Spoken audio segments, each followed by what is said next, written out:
All right, so we are live. It's official. The first episode of Milwaukee by Night, Endless Elegy. Take a meaningful sip from my every day is Halloween glass there.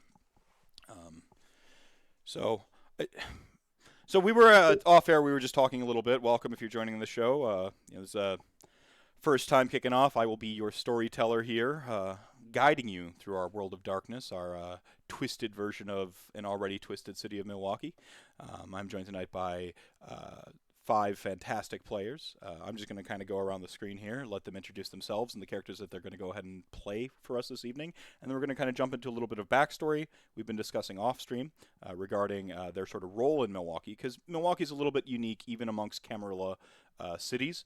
So we're going to kind of establish a little bit of some different stuff. Now, there is some official material on Milwaukee. Most of it appears in the Let the Streets Run Red, which has an adventure for Milwaukee. I've used some of that information and some of the NPCs as they are holdovers from a 1992 book called Milwaukee by Night. But I've changed and warped a lot of it to suit the needs of our story that I would like to tell. So just kind of going off of my screen here, I've got Abby. So say hello, Abby. If you want to do a quick introduction of yourself, your character, and we'll move on. Hi, I'm Abby. I'm your, local generational whatever nerd.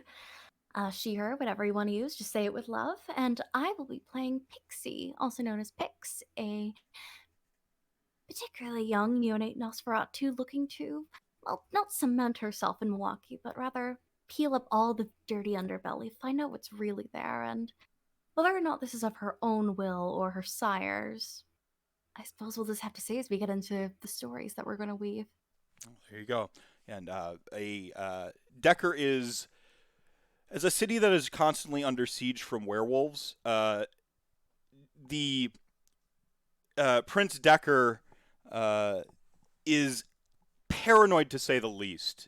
Has a reputation as the Tyrant Prince and has Milwaukee sort of ruled as a police state with informants and eyes everywhere, and even a sophisticated surveillance system borrowed from an international security corporation. But that's all for another time. For now, it's important to know that that he is very suspicious of outsiders. In Decker's mind, there are citizens, people who will defend the city of Milwaukee, and there are kindred. Very Starship Troopers of him. And as of right now, Pix, being new to the city, possibly uninvited, is a kindred. So, moving over to the side, we've got Charlotte here. She'll be playing. Well, why don't you go through it? Hello, I am Charlotte, and I'll be playing. Sorry, I had to go through the character names. Elizabeth, the Toreador. Um, yeah, and as of this point, I'm relatively new to the city, just a few weeks here, still trying to figure out what's going on. And I am here at the behest of my real prince back in Victoria. We have some issues there, which I have been sent to try and find some information on how to solve. Excellent, excellent. And of course, being an official emissary, Elizabeth did announce herself to Decker, which he looks a little better on because he is a somewhat of a Camarilla stooge who, quite frankly, didn't take the Gangrel leaving the Camarilla too well. And he sees Milwaukee and the Gangrel of Milwaukee as an opportunity to prove to the Camarilla abroad that the Gangrel got the stuff, and they should really look to Clan Gangrel, to the loyalists, to really shoulder the burden because they can handle it. So then we've got actually kind of moving over here. I've got Scott playing Ben. Yeah, I'll be playing Ben Sahar. He's a Tremere who is here investigating for House Shrek. He's been in Milwaukee for about 4 years, but 3 that Decker and the Camarilla are aware of.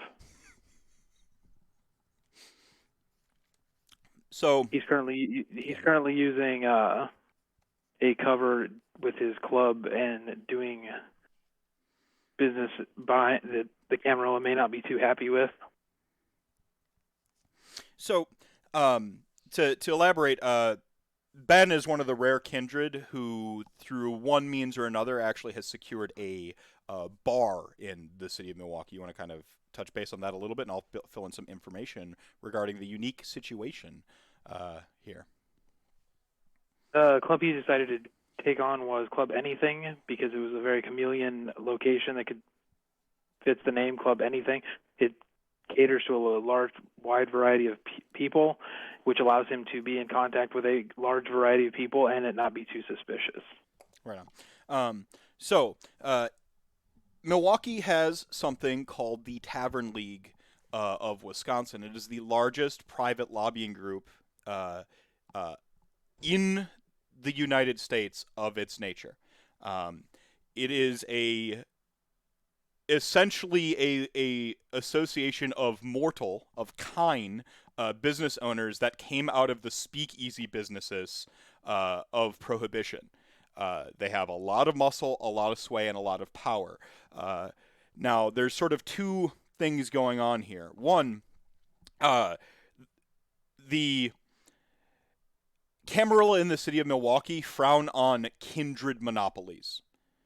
So they don't like the idea of a single kindred owning sort of up and down a lot of stuff. So individual establishments are all right, but if Ben here were to try to open up, Club Anything too, or buy a competitor or do some of those things, those are grounds for a trial with the judges.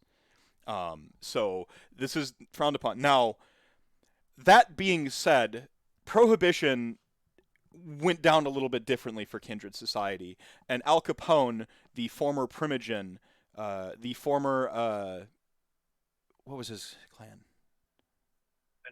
Ventru, the former Ventru primogen of Chicago, couldn't crack the Gein-run Tavern League.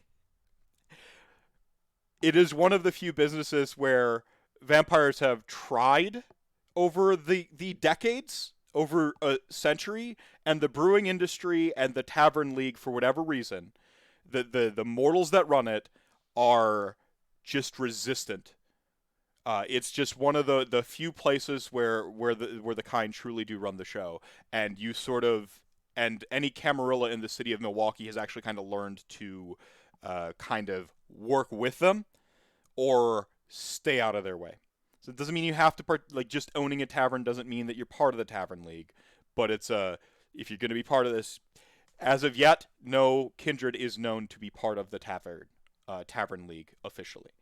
And there are rumors that Milwaukee, being a particularly haunted city, much of its breweries built sort of by German immigration back in the 1800s and stuff like that, that there's something behind the scenes that protects the Gein from supernatural influences.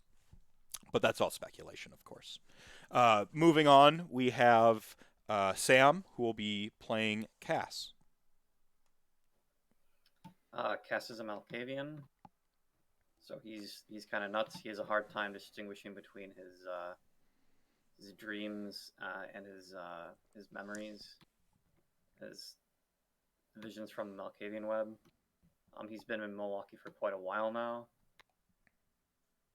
and he is pretty convinced that Gehenna is going to start in Milwaukee, and that's why he's here.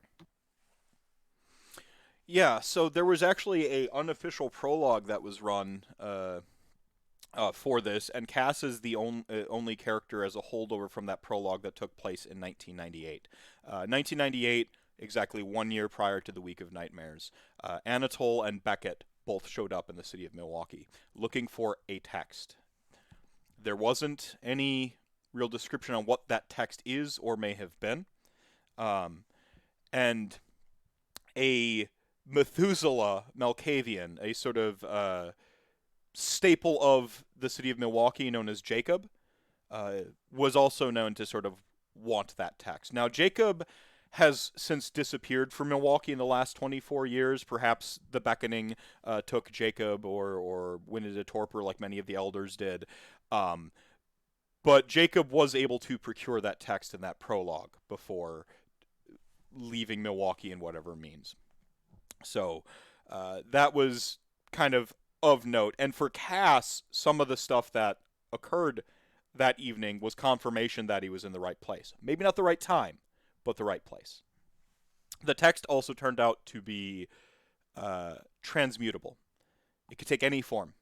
A text, it could be lyrics in a song. It could be a book. It could be a play. It could be a movie.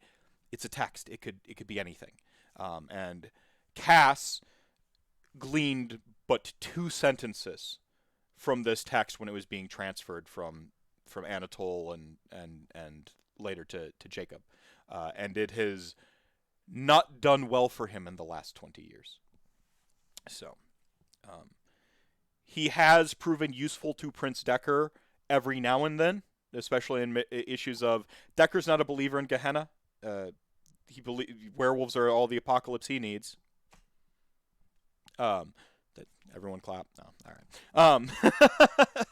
right. Not really a believer in Gehenna, but many Malkavians being sort of tapped into that net, into that web, tend to glean every now and then some glimpses of something substantive. Could be, Cass has a flash of a battle that he's confusing for reality, and it exactly maps to one of the parks in Milwaukee, and they go there to defend, and they find out that there's been some werewolf activity there or something along those lines. So he's proven useful every now and then. So Decker has a very sort of hands-off relationship, and just kind of has some handlers pay attention to the one of the older, more established Malkavians in the city since Jacob left. Of course, Decker's not known to have a great relationship with Jacob, so this might be one of those keep your enemies close and your, friends close, whatever, type situations. Which brings us to the Tyromancer. Ty, what are you going to be playing this evening? So my character is Salvatore. He is the clan Hecata. So the new kind of amalgamation of the clans of death, and the Putanesca bloodline, so kind of the criminal element. Sal has been in Milwaukee a handful of years now, up from Chicago by order of his sire to establish kind of a base of operations, get a crew up and running, and always be looking for ways to try to interfere with Pentex and their business. So using the promise of 1528 as a way to, operate kind of outside of the Camarilla structure, but still being respectful of it, he's found himself in Milwaukee, where I think when he was a child, he spent summers with his grandfather. So now he's returned to the streets years later, many years later, but has created a haven on the Lower East Side near Brady Street, which was a traditional Italian part of Milwaukee. Now the demographics have changed quite a bit, but still there's his grandfather's old corner market, and he lives in has made his haven in one of the row houses off Brady. So that's where we find Salvatore usually. Yeah, Brady Street, of course, one of the prominent, what one might call hipster areas of Milwaukee. College campus isn't too far from Brady Street, so it would provide an ample, call it food source for Kindred these days, as well as a pretty solid run of bars that offer great discounts on college students. So it's not uncommon to lose a night or two on Brady Street, which happens to work perfect with the Masquerade. Now, of course, you mentioned, I think, an important name that some viewers may recognize and some may not, but Pentex is a multinational conglomerate company dealing in sort of tech advancement and technologies. They have recently come to the city of Milwaukee with a deal from the previous governor of the state of Wisconsin, offering them access to Lake Michigan and massive tax breaks to sort of like invite them in. Of course, many on the sort of other side of the world of darkness understand that Pentex has some shadier dealings. Where I talked about the Tavern League of Wisconsin being sort of uninfiltrated by supernatural elements, it is speculated that Pentex is the opposite. That they have some wings within their business that have actually used occult and supernatural elements to sort of help establish one of the world's sort of prominent businesses. They have dealings in oil. They have technologies. They're right there with like Elon Musk. They're just scraping up all kinds of profits and stuff like that, and no one's really sure what Pentex is after. They have a great PR campaign. They've sort of pumped some money into the neighborhoods in Milwaukee, and they're running ads where they have local workers shaking hands with a kid and like giving a thumbs up as they all clean up the Lake Michigan lakeside and show that they don't pollute and stuff. That kind of stuff going on, but anyone with supernatural dealings that comes to Milwaukee on purpose has an agenda, as Sal will attest. So that brings us to tonight. Hold on a second. Yes. You missed one person. Me? You. I am the magical Mr. Mephisto, the most dangerous man in age. Vampire the Masquerade. Some folks may recognize me from my Age of Sigmar show. I have often talked about my latter of nerdery, how I started an AOS podcast, so I love Age of Sigmar, but the top rung for me has always been RPGs. This is a show that has been a long time coming. When I was younger, I started actually my first stuff I really GM'd, really ST'd was Vampire the Masquerade Revised back in the late 90s. Sam was my first victim in those days, and I didn't really have a great handle on the rules of the setting, but it didn't stop me from just loving the game anyway, and as I grew up, I kept loving it. And then Gehenna happened, in the story, and it also kind of happened for me, because I went off to college and didn't play Vampire for a while. And then just one day, a few years ago, I got the itch to play Vampire again. I'm like, what's going on in the world of darkness? I looked into it. V5 had just come out, and I'm like, I am going to run a campaign. Well, it's been a few years, and now I'm running that campaign. Did I sufficiently introduce myself? I think that covers it. Covers it? Right on. Yeah. I would like to prepare every viewer that is about to watch this show. It is often a criticism, a trope of television, to be accused of jumping the shark. I would like for you to know that I view jumping the shark as aspirational. It's just the stuff leading up to the time in which we jump the shark. We're training it to do that. So, Milwaukee is a fantastic setting. As I've established, it is a supernatural hub, and there's a mystery to that. We might get into that as this chronicle unfolds. But to me, Milwaukee was home. I saw some dark crevices of that city and some great bright spots, and I want to personally sort of showcase the city I fell in love with, the city both my children were born in, a city I met the love of my life in. So I may no longer live in Milwaukee, but for 10 years, it just had my heart. And now we're going to have my heart ripped out and set on fire by a bunch of crazy vampire antics. But that'll be all right. That'll be fun, too. Only within reason. Yeah, it'll be all right. The party has had sort of varying relationships with Decker, from the very sort of suspiciously viewed Pix to the really sort of likes your eye to propriety with Elizabeth and Sal announcing themselves, kind of going through the proper channels and doing it the right way, and seems to have, well, one of his messengers DJs at Club Everything from time to time, goes by the sort of DJ name DJ question mark. And we're not certain if that's an endorsement from the prince or if it's to keep eyes on Ben. And a Malkavian who, well, it's a Malkavian. You hope that they're on your side and keep your eye on them, but it's a lot like watching a dog with a knife in its mouth. It's cute for a photo, but you maybe maybe no one wants to grab the knife from its mouth. But you don't want it to be there either. So that's, hey, that's a relationship with a Malkavian. What can you say?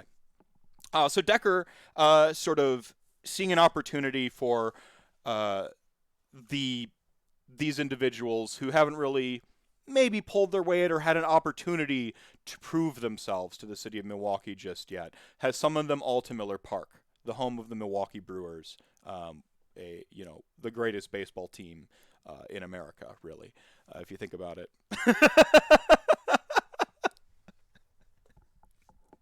I'm not going to dispute the prince. So the party's actually asked to meet Decker, promptly, sort of promptly at sundown, in the parking lot where he has a sort of moment prepared. It is his tradition. The sun sets over, the sun sort of emerging from the mouth of Lake Michigan, cresting over the city, and passing it by, disappearing on the horizon opposite Lake Michigan into the darkness beyond, making a nice little mirror effect between the darkness of the lake and the darkness of the horizon, as we get like a little Michael Bay lens flare, and we see sort of Miller Park spread before us. The city almost looks like a clamshell with this roof that can open and close depending on the weather. Getting the best of both worlds of an open stadium and a closed stadium, and it's often, housing thousands of fans, regardless of how well the Brewers are doing. Though it does tend to have a lot more there when the rival Cubs come up to play from Chicago.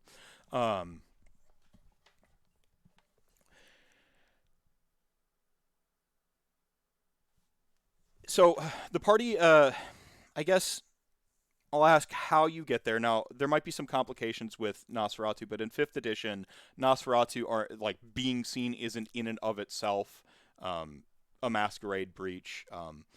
We've just our collective consciousness. We're seeing folks of all different body types and stuff has just become a little bit more common, right?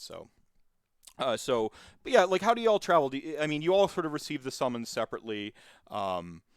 An innocuous phone call on like an old payphone, one of the few that's still in the city, might be your style. Being staunch Camarilla, technology is kind of frowned upon and viewed as a no-no. Maybe you got a courier pigeon, which they've started using again. Just you receive the summon various means. Decker actually likes to send physical emissaries, often in the form of often in the form of like one of the Nosferatu, or a different kindred looking to prove themselves a citizen. So it tends to send folks in person to carry important messages like summons. And the occasional like wild beast will show up with like a note in its mouth type thing. He is Gangrel after all. So you all receive your summons and travel to Miller Park. Miller Park is sort of wrapped by its parking lot. Many kind in Milwaukee would tell you that they love baseball so much because it's an excuse to drink all day. Not that anyone native to Milwaukee really needs an excuse to drink all day. But you show up, sunrise, in the parking lot, tailgate, baseball game runs like 6 hours. It's a whole day. It turns drinking into an event, and that's why Milwaukee's citizens love it. Who really knows why Decker likes it? Probably something having to do with a blunt instrument hitting things.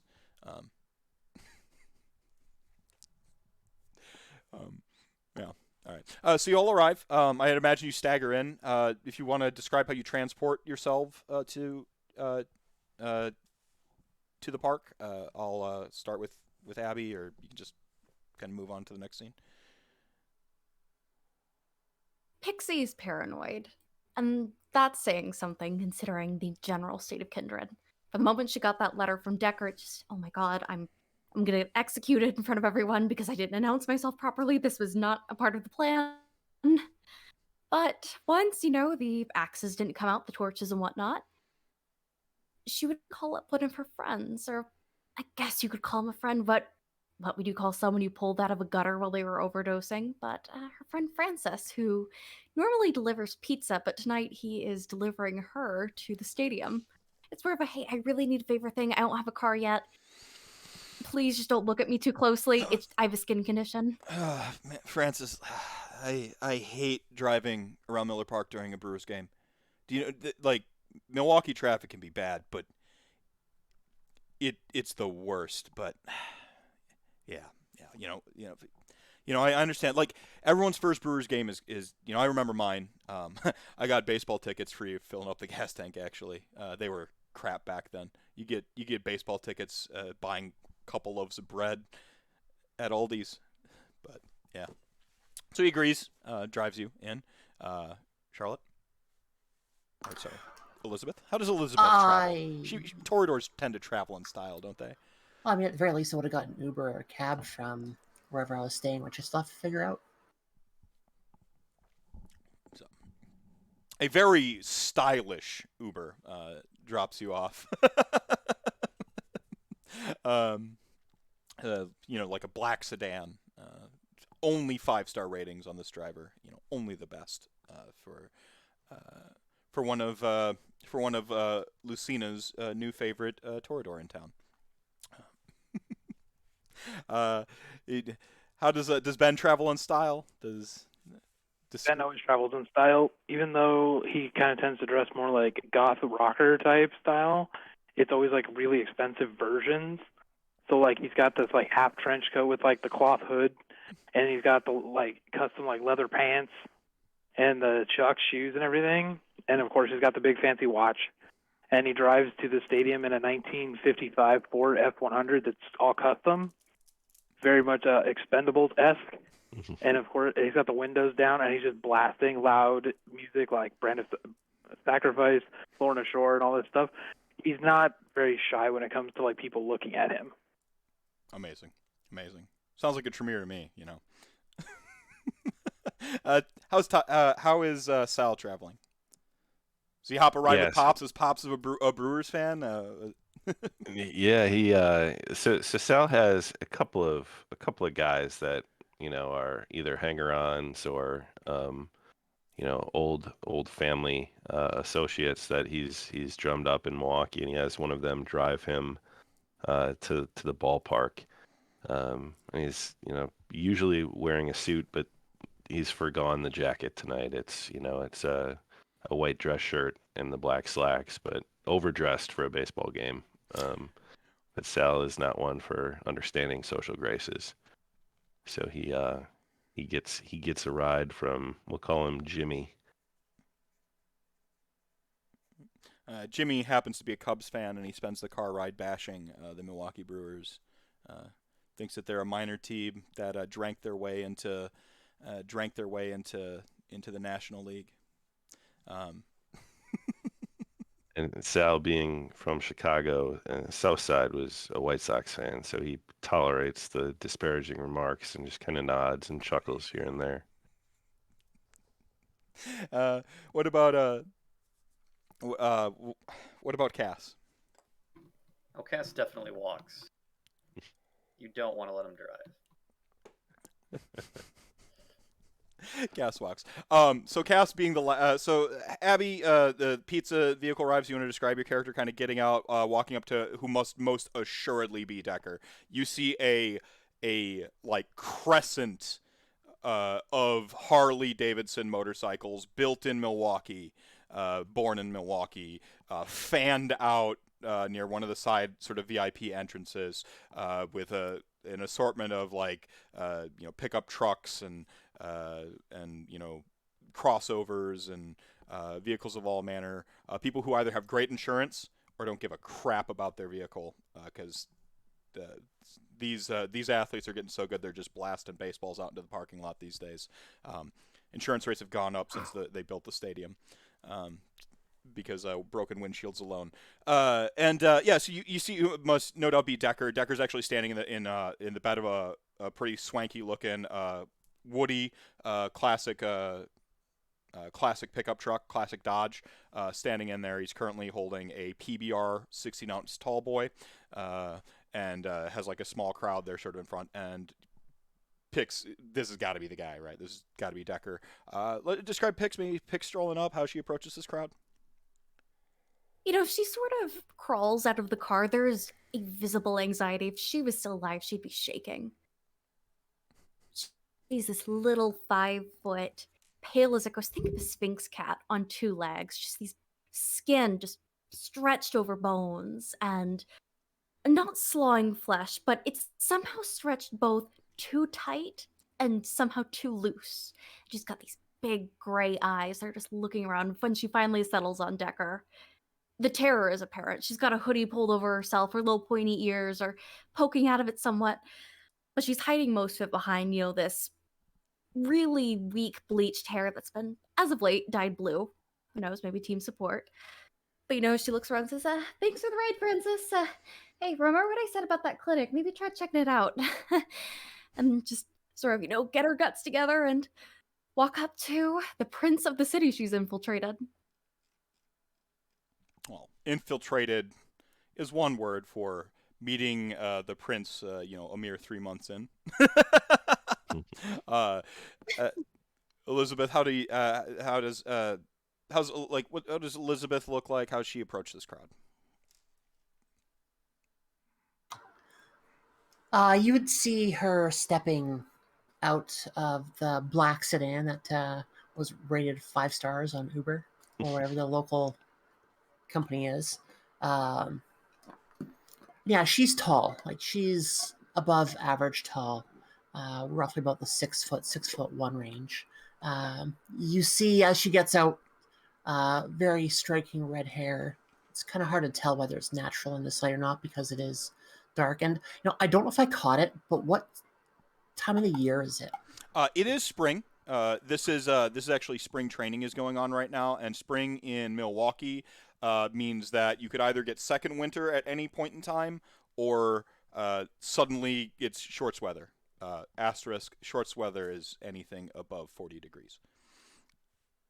Yeah, so she would be dressed for the weather, it happens to be mild right and now. There's a little bit of that sort of sheen of rain to the beginning part of the day, so they might have had to keep the clam shut. But they just happen to. It happens to be open tonight. It happened to clear up right before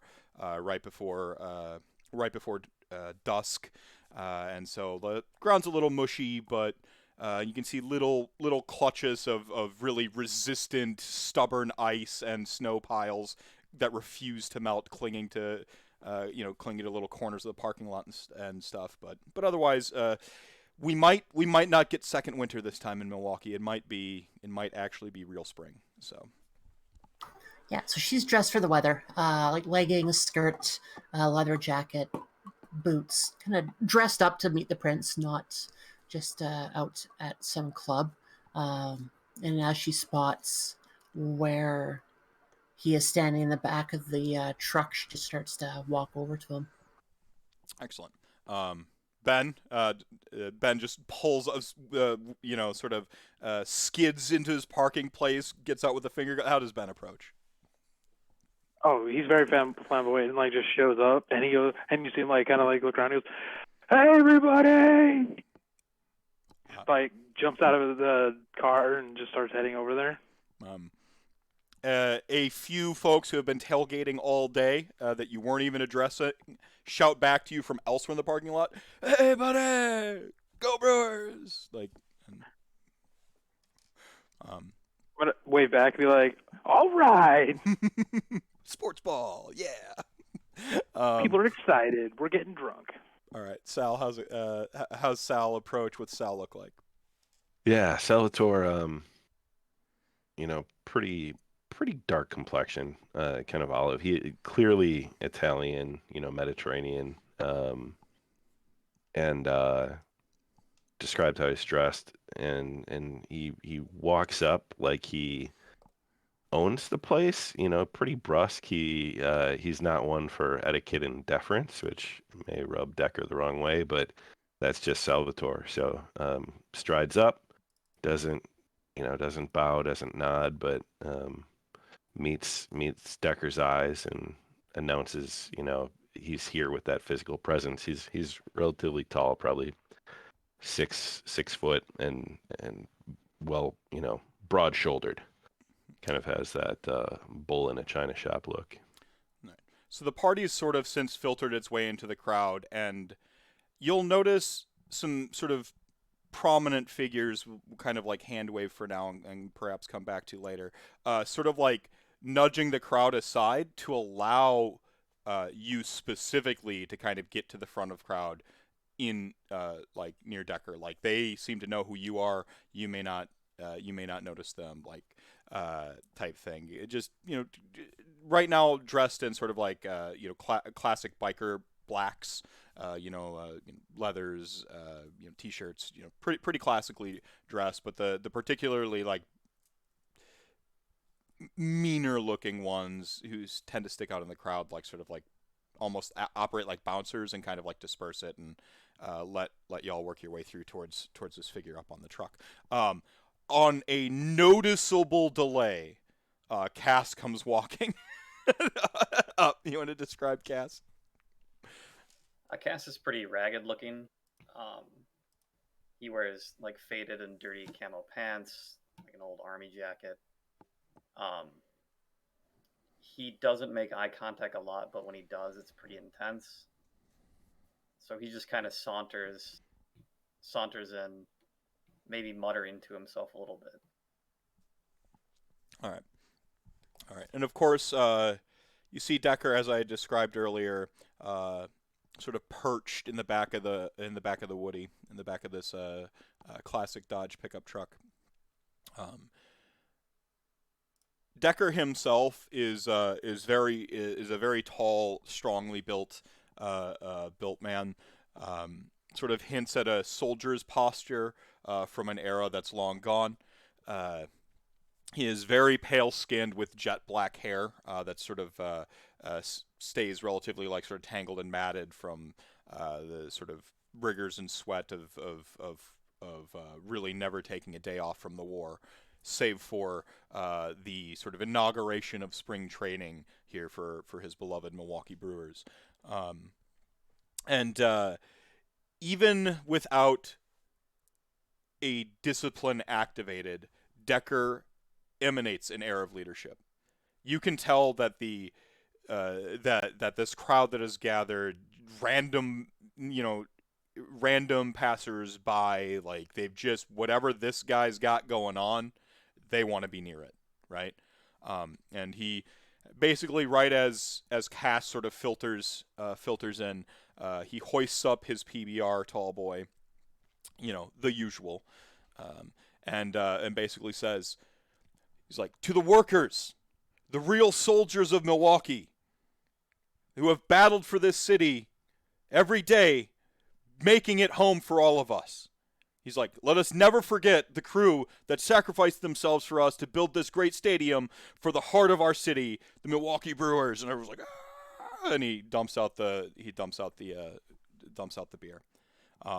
Basically, and then he sort of like turns around, opens up the coolers, and he starts tossing out like PBR tall boys. One guy catches the PBR and he goes, "Ew, I like Miller," and he's like, "Get that guy out of here."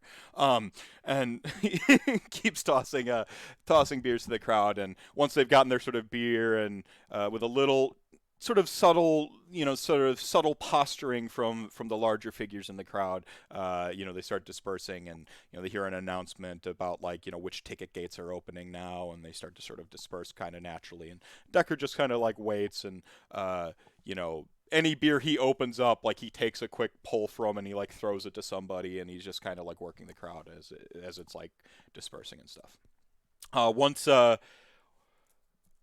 Once the crowd has sufficiently dispersed to his liking, he drops down from the bed of the truck and sort of stands in front of you at eye level. Well, at eye level with Elizabeth, and like kind of looking down to everybody else.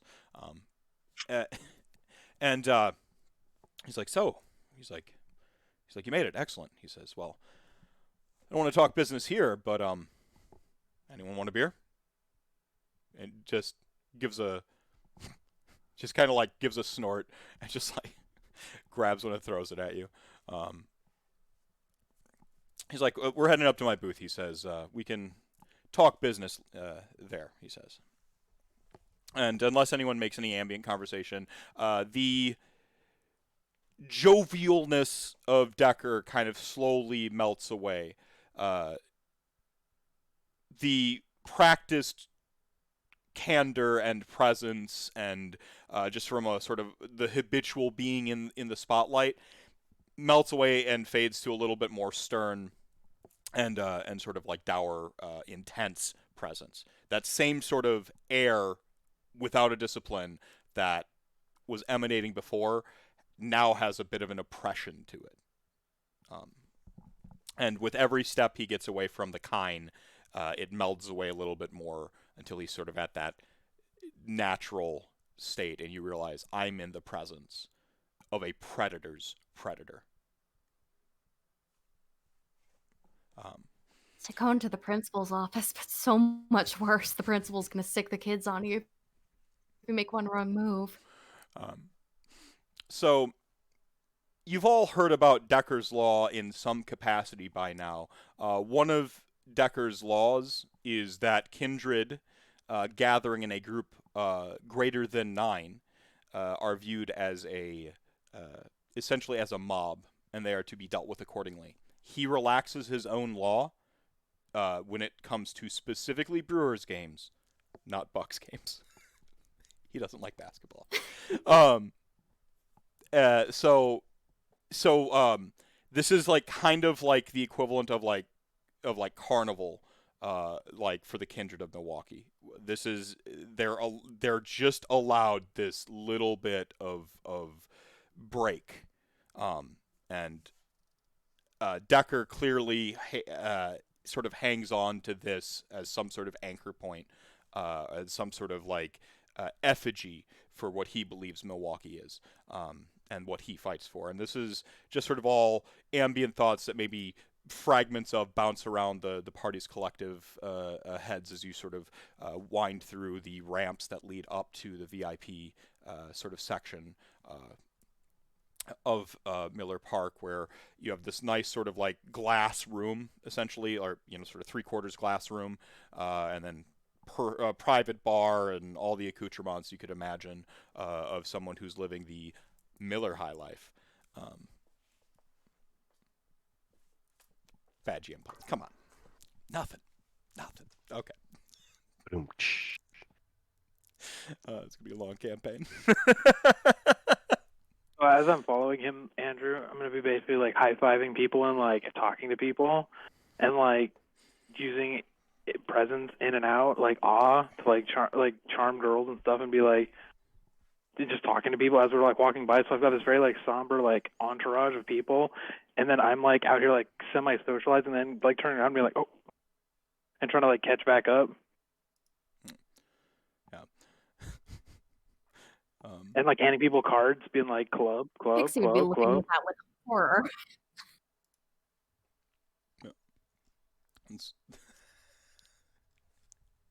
So you're dispersing like you're advertising your club right now. Oh, 100%. Decker sort of keeps focused on the task at hand, like leading you to the VIP room, right? But the one of the folks who's stuck around with him, glances over at you. So you see the the sort of like sharp features and like large well musculature of Akawa, who's an American Plains Native American, whose tribe would have been indigenous to the area. He just kind of like gives you one of those like, and then just like goes back to it. So Akawa is depending on how long you've been in the city, you may know that he was a former anarch. When asked famously why he fights for the Camarilla now. He says he very famously said, "I don't fight for the Camarilla. I fight for Milwaukee, and I'll die for Milwaukee." And so he is a very intense figure. And this is his city, and he's just like looking at this outsider, just like, "Hey, come to my club." Just all right.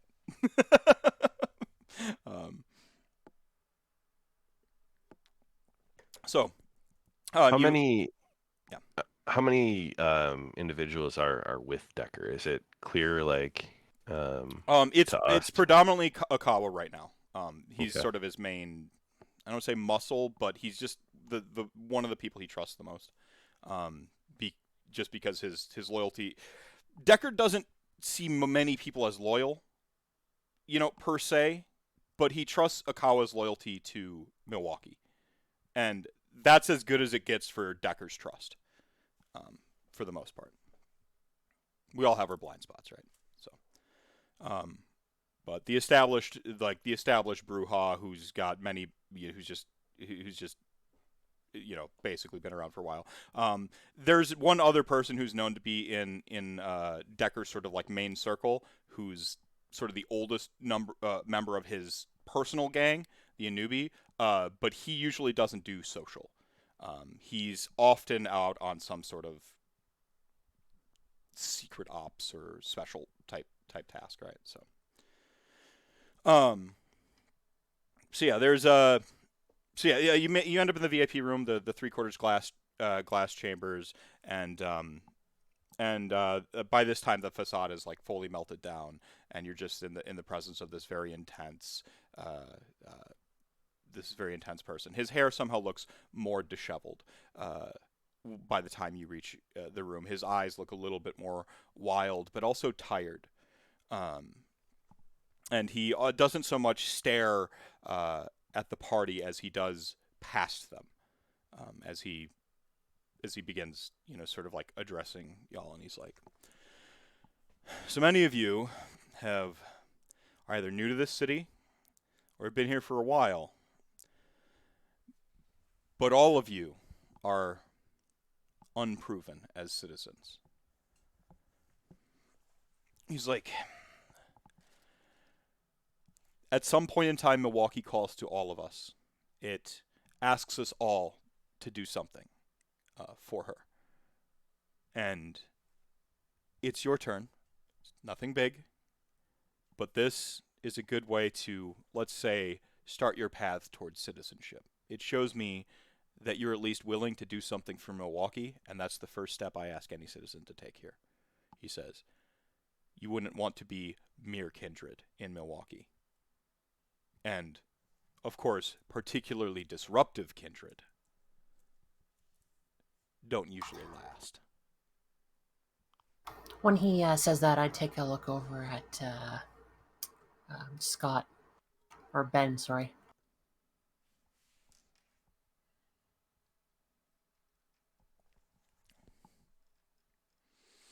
Oh gosh, cute Pixie just nervously twiddling her thumbs and she's not activating obfuscate, but God, she wishes she could right now without stirring whatever offenses these Camarilla kindred have. He's like, "So, he's like, no immediate, he's like, no immediate, disagreements or squabbling." He looks around, he kind of like, looks like he almost approves. He's like, last week, the assortment I asked here, I already had bickering. I'll take that as a good sign. Good omen," he says.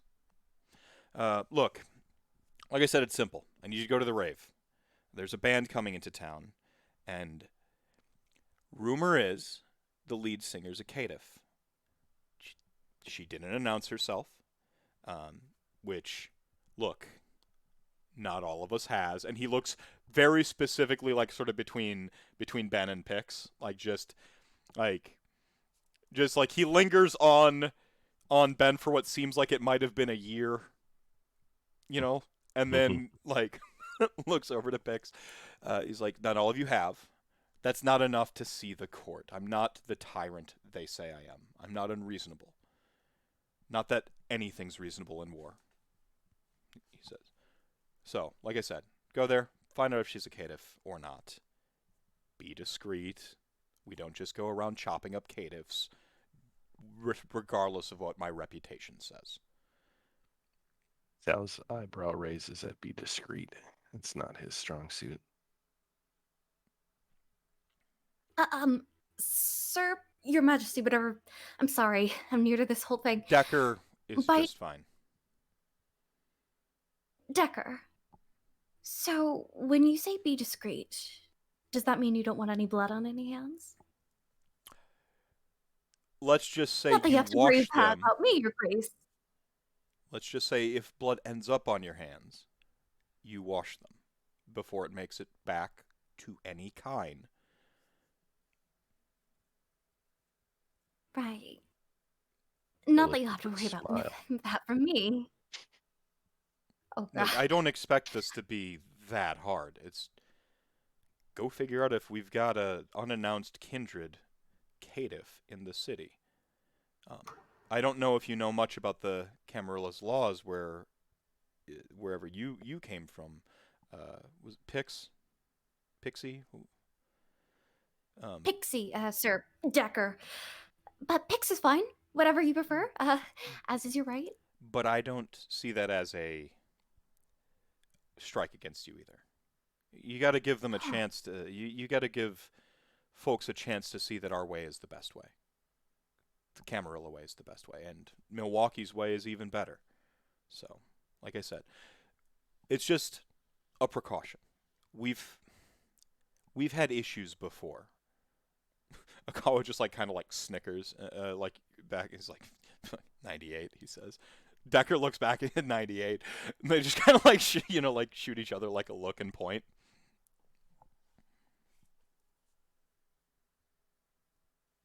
So once we Alright, find so this just see information this- out, sorry, didn't mean to interrupt you. Oh, no, go ahead. I was just saying, so see this caitiff get a vibe, right? Bingo. You were saying. And then what? That's Report back to you, bring them back to you. That's it. If they have anything suspicious on them, maybe secure it. Should we subtly hint that they should come and see you? It might be healthier for them. In the long run.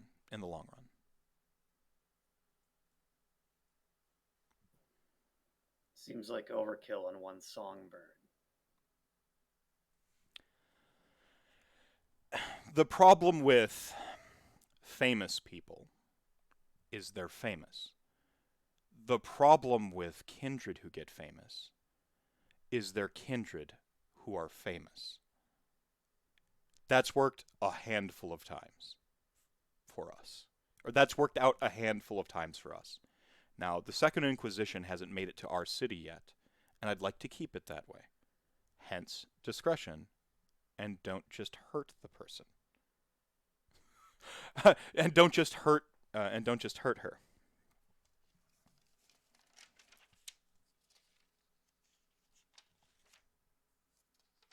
But I understand that caitiffs can be unruly. They haven't been properly guided oftentimes by a sire who gave a damn about them. Not that all of us have been. But nobody was there to pick up the slack either, and they tend to find their way through the world in rather precarious ways. Again, Milwaukee's got plenty of problems. We don't need to worry about whatever she's bringing here. Find out, however you can. Man, there'd be some egg on my face if she wasn't. But find out. Do we have a time frame that you would like this resolved? Oh, tonight. Did I not? You thought you were... It's just spring training. Don't worry, the real games don't start for a few weeks. Just being explicit. I've got a... He reaches into his leather jacket, He's like, I've got tickets to the show. Um, uh, Opening acts, they open their doors at 8. Opening acts at 9. Main gig goes on at 11. Finishes by midnight. I'm told there's an after party in the pool area of the rave. There often is.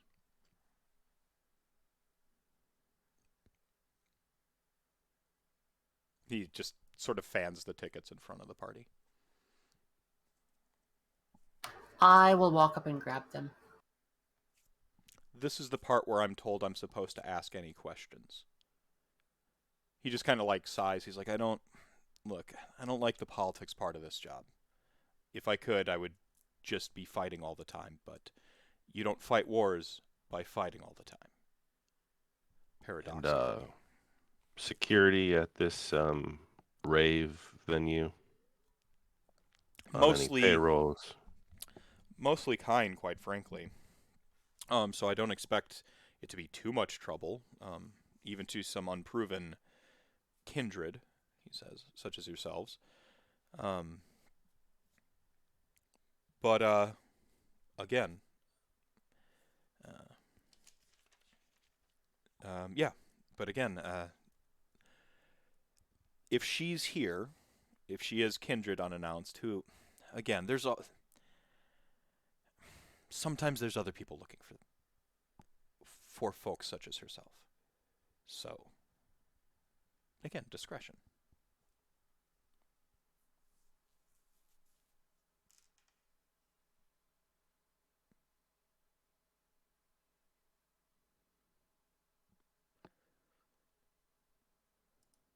Oops.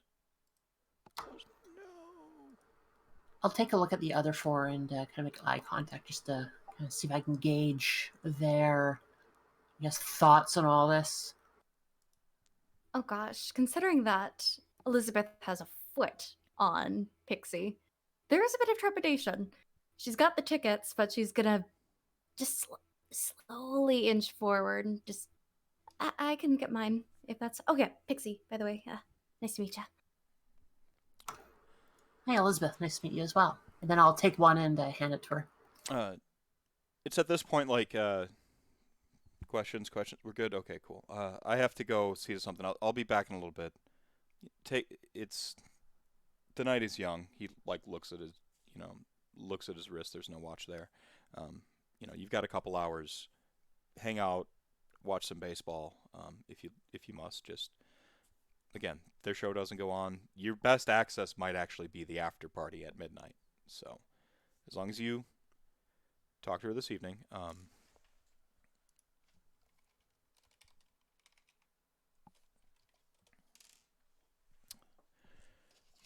The band's name, the headlining act, is. Where was it? That's right. It was Momentum Mori.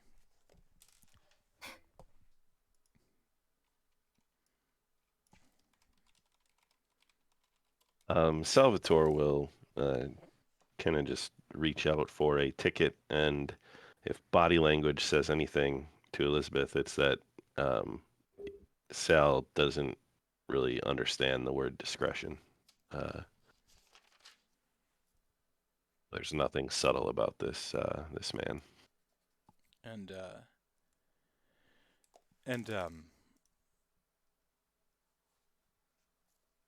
And you're looking for sorry. Closed my lights at the wrong time. Stage name is Athena Hayes, but who knows what her real name is. Lead singer.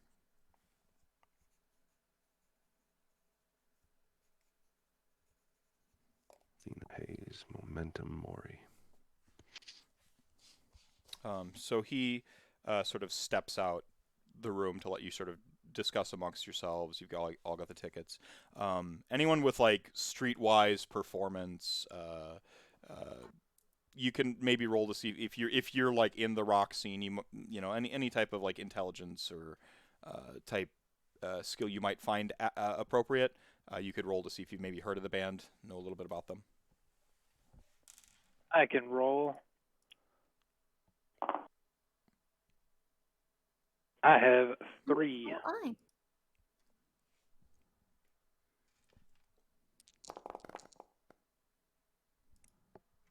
That is 5 successes on my part.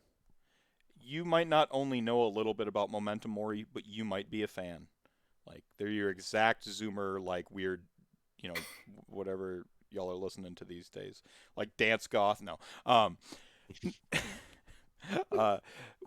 Did anyone else roll, or is it just, am I just addressing? I just had 3. 3, 5. All right, cool.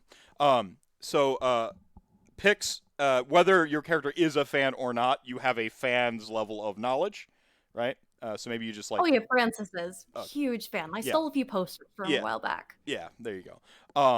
And then you're in the scene, so you kind of make it your business to know about like up and coming acts, especially like those. So Momentum Mori is one of those rock bands that is like sort of right on the cusp of popularity. They're not mainstream. They've maybe got radio play on a couple college like or local type stations in their region. Maybe that song has like made its way out to a couple other sister stations or whatever. But they're right on the cusp. They often are the opening act for a band that's sort of like crested in popularity. My Life with the Thrill Kill Cult was really huge in Milwaukee once upon a time, back in the 90s. And like, so they would have been the headliner and Momentum Mori would have opened for them in 2020. So like, so that's like Momentum Mori, like they get booked for like big rock festivals. Like they make a living just being a rock band and they're right on the cusp.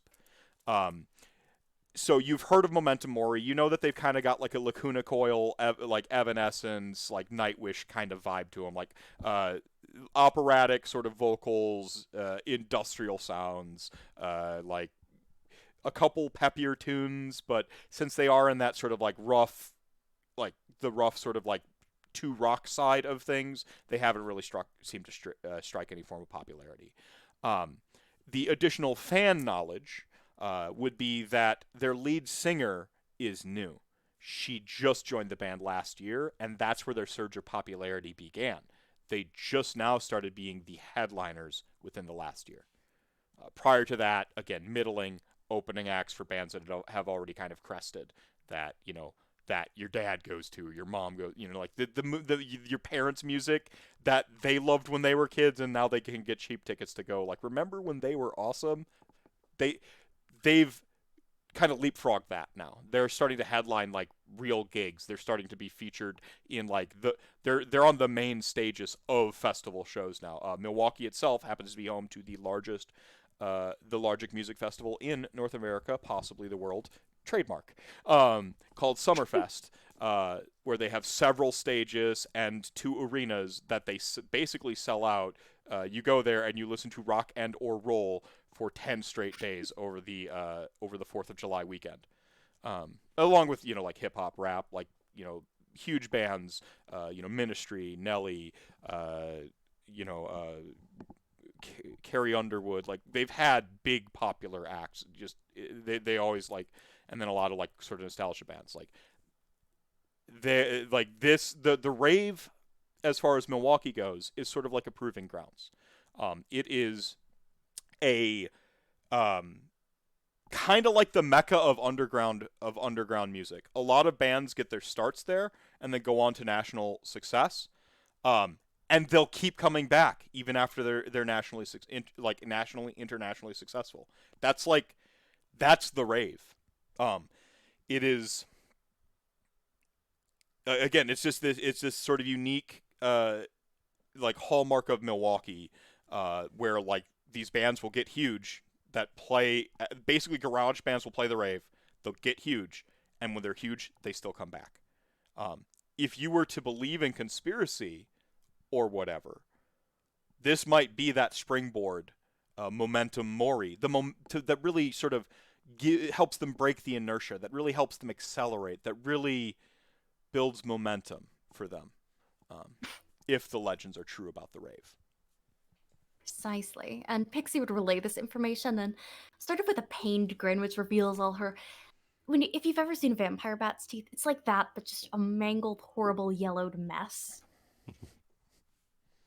She just says, well, I've got good news and I've got bad news. Well, the good news is that, well, the band started getting popular after Athena started doing her work. And the bad news is that they only got popular after Athena started doing her work. Which doesn't exactly bode well for this whole masquerade thing, if you ask me. Because mediocre rock bands just don't suddenly start getting fans when a new singer pops up. If anything, it loses fans. What kind of music are they? You heard of Evanescence? No. They're like that. Oh, you laughing at this? Pixie's Did just you gonna look give our a friend straight- here? Does he look like he listens to Evanescence to you? Just cute Pixie looking him up and down.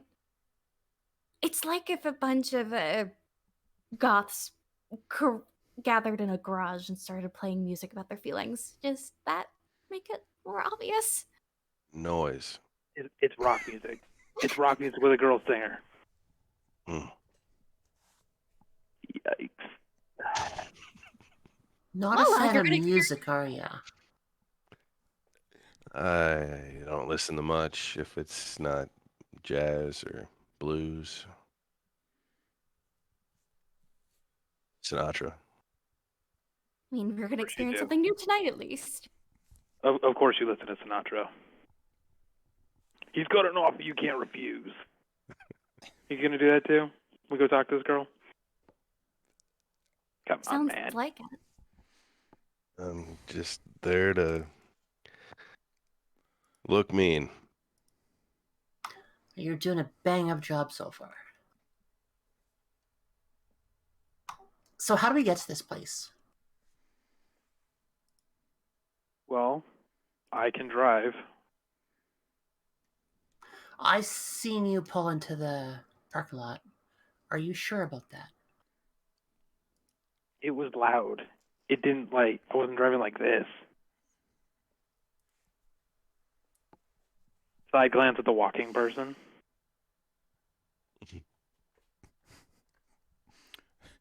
You're not looking at, like, suddenly the Malkavian's not there. You just, like, happen to be looking at one of the reporters there to, like, take pictures of the Milwaukee Brewers, and they just happen to have the camera pointed into the VIP booth exactly as you turn to look at the Malkavian, and you kind of look past, and you just happen to, for 1 minute, like, glance into the camera directly. And then they're like, oh, why am I focused on a boring VIP booth? And they get back to the field. Fourth wall.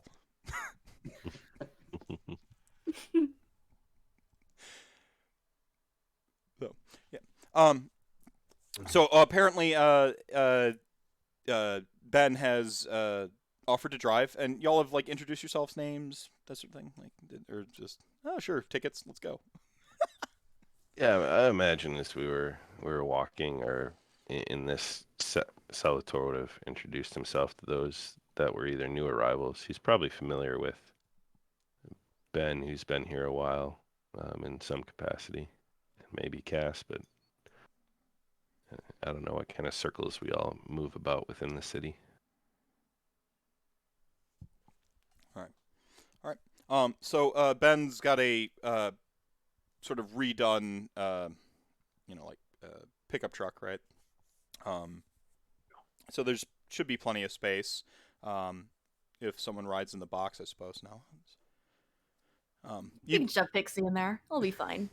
Yeah, or Salvatore can have Jimmy give him a ride, and so nobody's having the ride between anyone. We don't want to be uncomfortable. It's our first time together.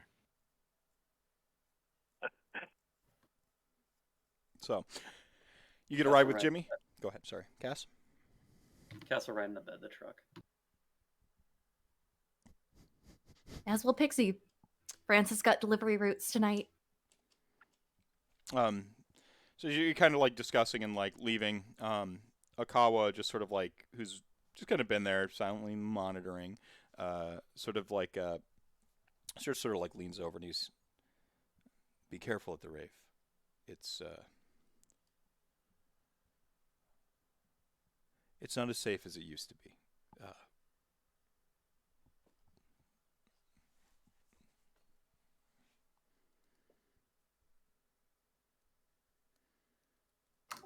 Well, thanks for the warning. There's well, every place in Milwaukee's haunted. It's just by what? He just kind of like looks a little like he's kind of looking back in his memories. He's like, and well, be careful. And he recognizes that he sort of maybe broke decorum a bit and goes back to his sort of making sure you guys don't steal anything from the VIP booth sort of post or whatever. Oh, I think at the mention of haunted, Salvatore, his demeanor shifts. There's that, the eyes become maybe even just a little bit darker, and he goes into.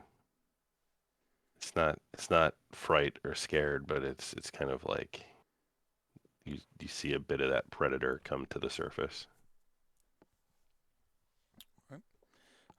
So y'all make your way to the rave, which is just outside the Shorewood area of Milwaukee, a neighborhood sort of known for its like mid to late 1800 into like 1920s architecture from the like Mediterranean revival era, and a lot of actual like pretty famous / infamous park, which we won't go into right now. The rave, and I can drag y'all onto a scene here, can't I? How do I do this? If you have the scene open, you should be able to right-click the name at the very top and activate. Activate. All right, there we go. And I know we're coming up on your hard out this evening, so I'll go ahead and sort of give the rave pitch, and then we can. That's a good new scene, good point to end and come back next week on. a cliffhanger! Woo! Yeah. Haunted rock and or roll venue. Go on. So go ahead here. All right, everyone can see the rave now. Did I successfully operated? Sweet. So the rave, again nestled near Shorewood, was once owned by the Fraternal Order of the Eagles, a non-profit organization of art patrons established in the late 19th century. They sort of constructed, designed, and built the rave to be a club focused on like gymnastics, a pool, bowling, like all kinds of stuff. And again, it is a deceptively large building. These days, it operates as as I said, one of Milwaukee's sort of proving grounds for the music scene. Now, Milwaukee has a little bit of fame for its hardcore shows or hardcore punk shows. All up and down the dock area and into like the old industrial hubs of Milwaukee, there are dozens, maybe even hundreds of abandoned warehouses where when industry fled Milwaukee sort of during that 50s to 80s period, right? And it is commonplace to get a handwritten like advert for some punk show in one of these random abandoned buildings they're squatting in that doesn't have any electricity. The amps are run from jury-rigged cables coming out of a couple vans parked in the alley. They busted some windows to get in and maybe laid a mattress over it so you have somewhat of a step. That's the kind of punk you listen to in Milwaukee. Now, Kenosha, a little bit south of Milwaukee, dressed it up a little bit and got popular with their scene, but Milwaukee considers themselves like a true hardcore punk scene. You're not punk unless you've scraped your elbows crawling through a window into an abandoned warehouse and listened to some rock and roll played through an amp that might not have power because they messed up the wiring from the van down the street. Okay? That's punk. The rave is considered the stepping stone once you make it out of those abandoned warehouses, once you dodge the cops a few times. Right? And a lot of acts get successful coming out of this, nationally famous. The rave itself is known. It's actually also started to like attract in the sort of like hipster rock era. It's also started to attract like some people who didn't prove themselves in the rave to come in and play. Radiohead has played the rave, like the big acts because of the reputation for its unique acoustics. Music just sounds awesome in the rave. And the locals say it's because that is the ghosts singing back.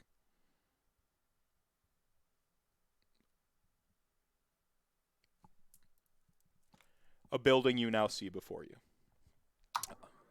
This is nothing like the raves we had back home. You had multiple? Yeah, on any given night. Oh god, this is a Pix cannot compute. Just all of tonight, she's hit her social battery. She needs to recharge, but she's at this point it's knife to her throat kind of moment. But do this for fun. Yeah. My god. Of course. Well, Go ahead. I can't say I ever did, but people do. So, the rave, another claim to fame is, of course, it's a mere block from the Ambassador Hotel, which is made infamous by the mortal serial killer Jeffrey Dahmer for his first victim being in the Ambassador Hotel. The overwhelming majority of places he is known to have haunted have been torn down, but the Ambassador Hotel still stands, and you can actually see it from the balcony of the rave peering out over the back of it. Like just kitty corner. Milwaukee has some ghosts. And we can end there. And vampires, it has vampires.